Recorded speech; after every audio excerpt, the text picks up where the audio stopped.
پراجا صاحب آپ بات کر رہے تھے پی ڈی ایم کے حوالے سے بات آپ کرنا چاہ رہے تھے بریک سے پہلے، لیکن میں تھوڑا سا ایک کوسچن بھی کر دیتا ہوں.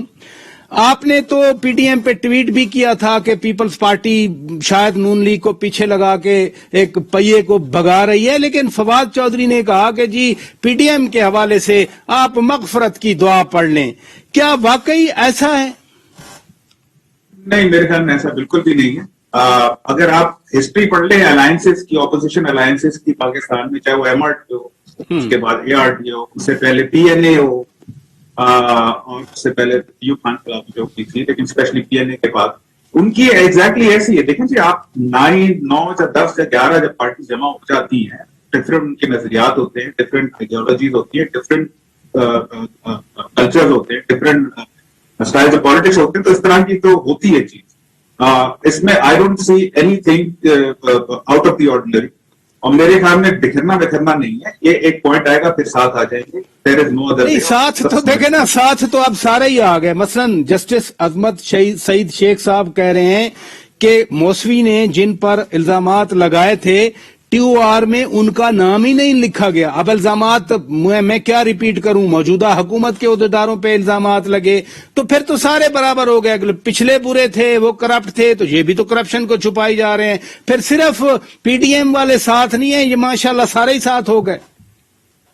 جی، وہ کہتے ہیں زماں میں سبھی ننگے. تو یہ سیاست کا گیم یہی ہے. اگر وہ سمجھ جائیں تو پھر شرم نہیں آئے ان کو تو ٹھیک ہے، ایسے ہی ہوتا ہے سیاست میں. کچھ کیا مطلب، یہی ہے پالیٹکس. ادھر رکیے گا ڈاکٹر صاحب جی. یہ جسٹس عظمت سعید شیخ صاحب نے جو رپورٹ دی اس میں ایک تو جس کو گورنمنٹ نے پبلک کر دیا، ایک تو ایلیمنٹ یہ تھا کہ موسوی نے جن پہ الزامات لگائے ٹی او آر میں وہ تحقیقات شامل ہی نہیں کی. دوسرا کہہ رہے ہیں کہ حکام ریکارڈ نہیں دے رہے. یہ تو موجودہ حکومت ہے، جو حکام ہیں انہی کے لگائے ہوئے ہیں، سیکٹریز ہیں. اگر کوئی اور حکام ہیں تو کیا پھر حکومت چھپانا چاہ رہی ہے؟ یہ حکومت بھی دیکھیں، پہلی بات تو جو بڑی پازیٹو ہے کہ ایک کمیشن بٹھایا گیا براڈ اسٹریٹ کے معاملات کو دیکھنے کے لیے. یہ نئی چیزیں ہو رہی ہیں پاکستان میں جس کو اپریشیٹ کرنا چاہیے. ایسا نہیں ہوتا تھا پہلے.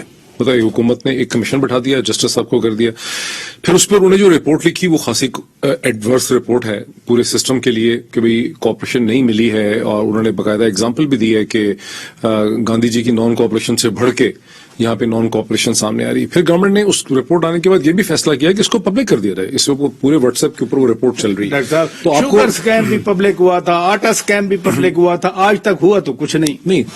پہلی بات ہو کہ پبلک ہوا ہے. میں یہ کہہ رہا ہوں کہ پبلک ہوا اور آپ کو یہ سمجھ آ رہی ہے جس کو آپ ڈسکس کریں، یہ کم از کم فرق پڑ گیا. ٹھیک ہے کہ چیزیں پبلک ہو گئی ہیں اور آپ کو پتا ہے کہ بیوروکریسی کیسے آپریٹ کر رہی ہے، حکومتیں کیسے چھپا رہی ہیں. تو ایک ٹرانسپیرنسی کا، شفافیت کا ایک ایلیمنٹ، ایک قدم تو اس کی طرف آیا.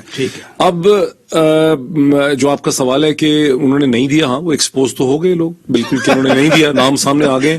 ٹھیک ہے، دیکھیں سسٹم کی لمیٹیشنز بھی آپ کے سامنے آ رہی ہیں. اب کیا یہ روش چلے گی پاکستان میں؟ کیا ایک آنے والی حکومت آج سے 2 سال کے بعد انہی ٹینڈنسیز کو لے کر چلے گی کہ وہ کمیشن بٹھائیں گے، چیزوں کو آؤٹ کر دیں گے، ایف آئی آرز ہو جائیں گے؟ ہوگا کچھ نہیں. دیکھیے آہستہ آہستہ ہوگا بھی، آہستہ آہستہ ہوگا. مطلب ہے اب 3 سال ہونے والے ہیں. تھوڑی دیر پہلے ذکر کیا نا کیانی والا، دیکھیں اس کو ہٹا دیا گیا لیکن بعد میں جیسے جیسے کاشف نے کہا، میرا بھی یہی خیال، مجھے بھی جو انفارمیشن ملی کہ کیانی کے خلاف جو ایکشن ہوا وہ ایک بہت ہی ایگزیجریٹڈ ایکشن ہو گیا. اس نے کیا وہ اتنا کچھ نہیں تھا.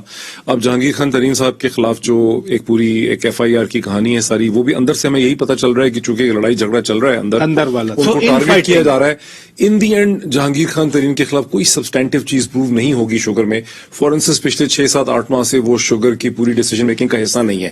لیکن آپ نے دیکھا کہ شوگر تقریباً 100 روپے پہ چلی گئی ان کے چلے جانے کے بعد، بیکاز شوگر کین مہنگا ہے اور کھڑی ہے ادھر. اور آپ کی جو بیسک پالیسی میں فلا ہے کہ آپ شوگر، آپ بیسکلی فارمر کو سپورٹ کر رہے ہیں، آپ سبسیڈائز کر رہے ہیں شوگر کو، اور آپ کے کنٹری میں sugar by and large international سے زیادہ مہنگی بنتی ہے.